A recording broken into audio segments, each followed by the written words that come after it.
إنا لله وإنا إليه راجعون.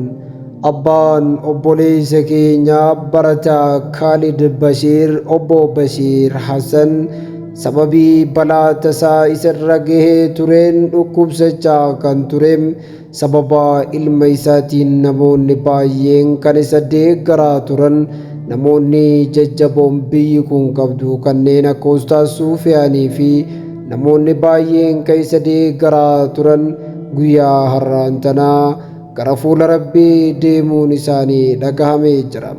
Rabbiin warra jannataa isa haa taasisu.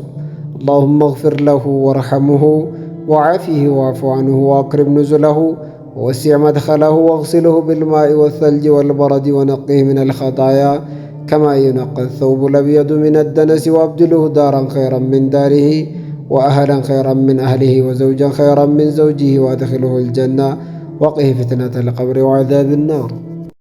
dargaggeessa cimaa qur'aanaan magaalaa adaamaa ibse kana wajjii wal baraa.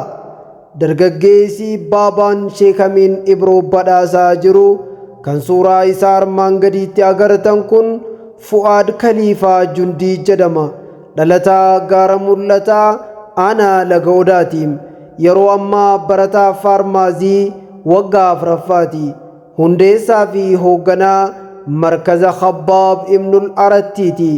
akkasuma hoogganaa mana barnoota bu'uura jireenyaati.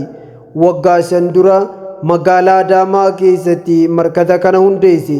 waggoota muraasa keessatti markazni kun dhiiraa fi dubartoota islaamaa hedduu oomishee hawaasaaf gumaache. yeroo ammaa kana markazni Khabbaab magaalaa Adaamaa keessaa damee 5 fi magaalaa Finfinnee irraa ammoo damee 2 qaba.